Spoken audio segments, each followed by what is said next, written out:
ए यहाँ आवा। अरे क्या बात बा भाई, आज बड़ा खुश बड़ा। हमारा आज बेटा कोर्ट मैरिज कर ले बा। अच्छा तो लास्ट में पता चली गई। हाँ हाँ, आज तो हम होकर सुहाग रात के बंदोबस्त भी कैले बानी।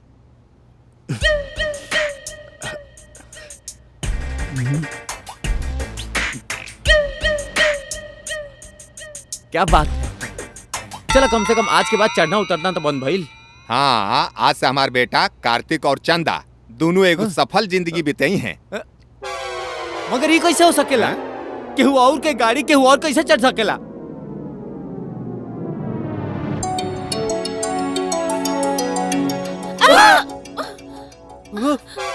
चंदा तू इतना काहे परेशान होताड़ा?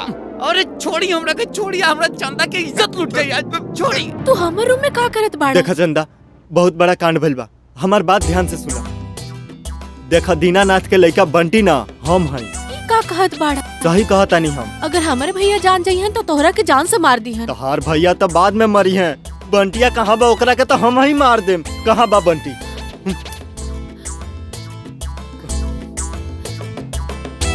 ये का हो गई? अंकल छोड़ा ना हमरा के, कार्तिक के और के गाड़ी पे चढ़बे तू। अरे छोड़ा, हटा हमरा के जाए तो। उठ भाई उठ। हमसे बतौले बिना तू शादी कर लेला? अरे तू हमके कौन बता दिल रे शादी करे से पहले? बतैले का हमसे? अबे तोरा मेहरारू के चक्कर में आज हमार सुहाग रात मन गल रही। अरे भाई कुछ कहले नानू रे। अरे सच बताओ, कुछ कहले नानू? तोहरा का मालूम बा? पूछा चंदा से।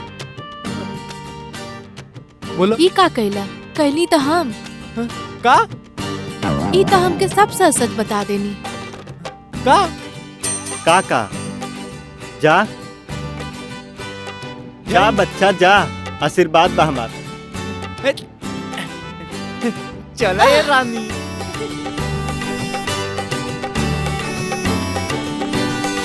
भाई देखा, पानी के टंकी में 100 ठे चींटी मर गईली। हे भगवान। तुहार रोज कछुआ चींटी मारेला। कहियो गधा के घोड़ा मत बना दिया। प्रणाम। प्रणाम। का भाई बताओ, बहू कहाँ बाड़ी? बुलावा तनी। चंदा देख लिए कहीं पोल ना खुलो, ठीक बना? हमरा का मालूम। आवा बैठा।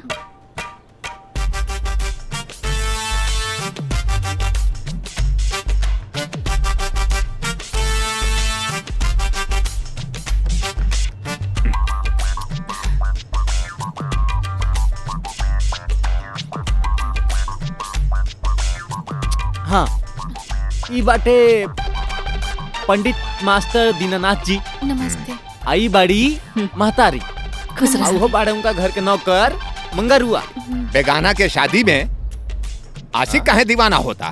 दाए दा ताता आपन तारीफे ता तारता। अच्छा बिटिया ईटा बतावा, तोरा के काका करे आवेला? खाना बना लेवेलू तू? माई हमरा तो घर के सब काम आवेला। रउआ जैसन कहब हम सब बना देब। हमरा के ते शादी मंजूर बा।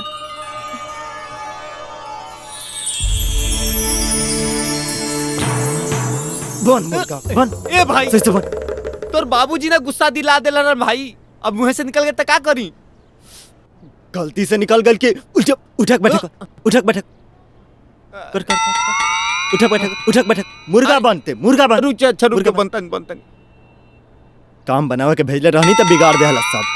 अरे भाई एगो आइडिया बताई। बोल साला बोल बोल बोल बोल बोल। हाँ?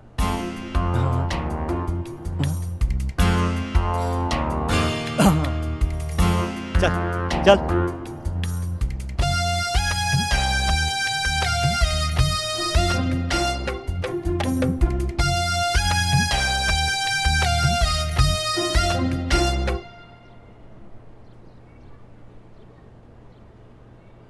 रवो खाइब का? रवा का ताकत बानी? रवा के डॉक्टर मना केले बना। ला हाई न्यूज़ देखा? प्रकाश हलवाई के यहाँ 4 मिला लौंग लत्ता खा के मर गईले। जब हम खा लगने तो रवा कुछ न कुछ सुझात रहेला।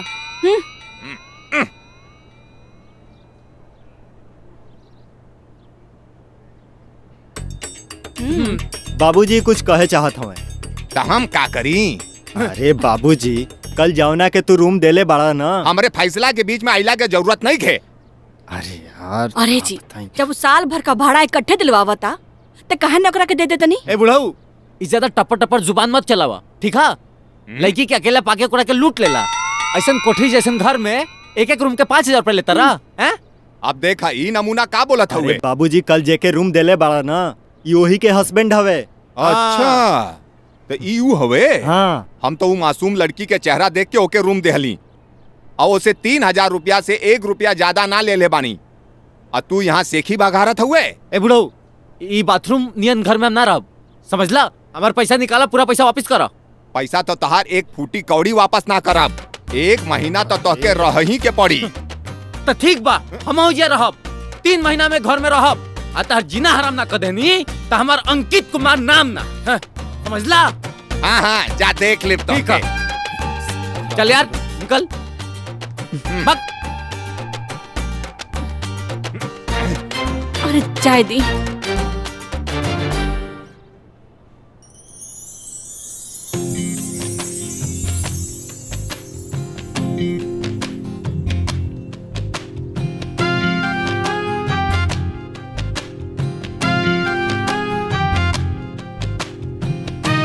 सामान अंदर रखवा दीजिए।